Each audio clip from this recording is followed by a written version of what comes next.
إن الحمد لله نحمده ونصلي ونسلم على رسوله الأكرم أما بعد فأعوذ بالله من الشيطان الرجيم بسم الله الرحمن الرحيم لقد كان لكم في رسول الله أسوة حسنة صدق الله العظيم كمال اتباع مصطفى بلغ العلا بکمالہ کہ اثر ہے ان کے جمال کا کشفت تجا بجمالہ کسی ایک ادا کی تو بات کیا حسنت جمیع خصالہ ورب کا جس نے بتا دیا صلو علیہ وآلہ جناب صدر اور حضرات علماء کرام اور معزز سامعین اعظام آج کے اس مبارک موقع پر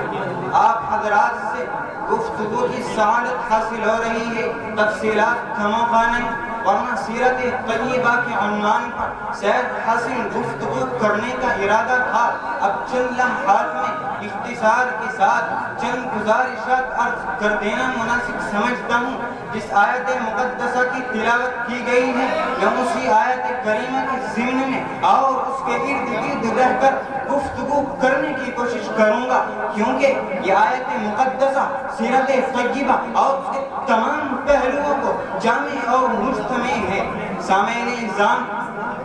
جہاں تک بات ہے اللہ کے پیغمبر کی شان و مقام کی جہاں تک بات ہے آفتاب نبوت کی چمکتی ہوئی کرنوں کی جہاں تک بات ہے رحمت دو عالم صلی اللہ علیہ وسلم کی اخلاق حسنہ کی جہاں تک بات ہے آقائی نامدار تاجدار مدینہ صلی اللہ علیہ وسلم کی سیرت کے گھاٹے مارتے سمندر کی لہروں کی تو اس کے لیے اتنا کہنا چاہتا ہوں کہ میں جب اللہ کے پیغمبر سرور دو عالم امام الانبیاء ختم النبیین رحمت للعالمین صلی اللہ علیہ وسلم کے اخلاق حسنہ کی تاریخ اٹھاتا ہوں عادت کریمہ کی ہیڈ لائن پر نظر پڑتی ہے تو سوچنے پر مجبور ہو جاتا ہوں کہ محسن انسانیت یتیموں کے واری غریبوں کے حامی بے کسوں کا سہارا غلاموں کے مولا اور ہم سب کے آقا جناب احمد مجتبی محمد مصطفیٰ صلی اللہ علیہ وسلم کے کس اخلاق کا تذکرہ کروں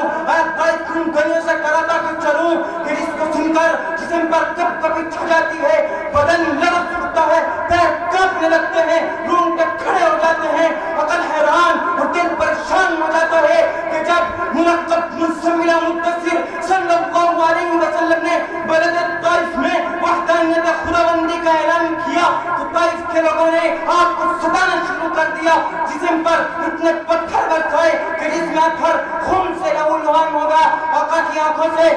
صبح دوا ہو گئے اور جو وہاں پر ستت تاری ہو گیا شجر و حجر کھلٹی کی مار کر پھینکتے رہ گئے لوگوں نے گالیاں دی آقا نے دعائیں دی لوگوں نے پتھر برسائے آقا نے پھول برسائے لوگوں نے برا القاب سے پکارا مگر آپ خاموش رہے ملائکہ جبل آئے اجازت چاہیے کہ آقا اجازت ہو تو طائف والوں کو دو پہاڑوں کے درمیان برس ڈالے ہوا کا فرشتہ آئی اجازت چاہیے کہ آقا اجازت ہو تو طائف والوں کو آدم سمود کی طرح اٹھا کر پٹک دیں مگر قربان چاہیے آقا نامدار مدینے کے تاجدار صلی اللہ علیہ وسلم کے اخلاق حسنہ پر آپ نے فرمایا نہیں اے فرشتوں انہیں چھوڑ دو کہ مجھے جانتے نہیں مجھے امید ہے کہ ان کی آئندہ نسل ضرور ایمان لائیں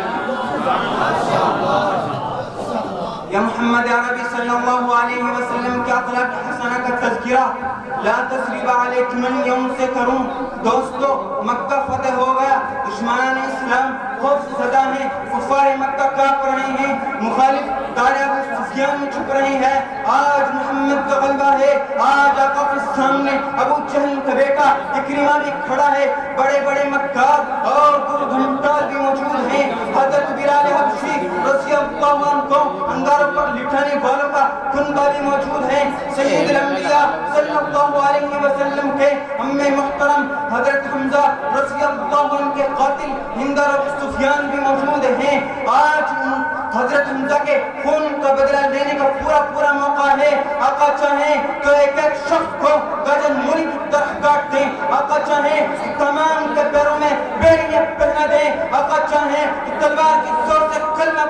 پڑھوا لے صحابہ کرام رضوان اللہ تعالیٰ علیہم اجمعین نے نعرہ بلند کیا کہ آج بدلے کا دن ہے مگر قربان جائیے آقا نامدار مدینے کے تاجدار کے رحم و کرم اور عفو درگزر پر آپ نے فرمایا نہیں آج بدلے کا دن نہیں ہے بلکہ اليوم یوم المرحمہ، آج تو رحم و کرم اور عفو درگزر کا دن ہے۔ چنانچہ آقا نے تمام کفار قریش کو بلایا اور فرمایا اے قریش کے لوگوں بتاؤ آج میں تمہارے ساتھ کیا معاملہ کروں؟ جب الفاظ میں آتی تو آواز آتی ہے کہ محمد تو تو ہماری قوم کا سب سے شریف آدمی ہے، رحیم ہے، کریم ہے، ہم تو رحم و کرم کا سوال کرتے ہیں۔ آقا نے فرمایا کہ اے قریش کے لوگوں آج میں تمہارے ساتھ وہی معاملہ کرتا ہوں جو حضرت یوسف علیہ السلام نے اپنے بھائیوں سے کہا تھا لا تثریب علیکم اليوم اذهبوا وانتم طلقاء، آج تم سب آزاد ہو۔ ارے جبھی تو قرآن کریم نے کہا ہے انک لعلی خلق عظیم،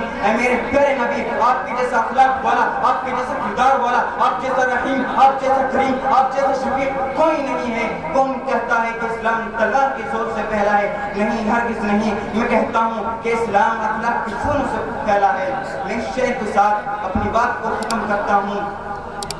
زمزم و کوثر و تسنیم نہیں لکھ سکتا، یا نبی آپ کی تحسین نہیں لکھ سکتا۔ میں اگر سات سمندر بھی نچوڑوں راحت تو آپ کے نام کی ایک میم نہیں لکھ سکتا۔ وما علینا الا البلاغ۔ ماشاءاللہ۔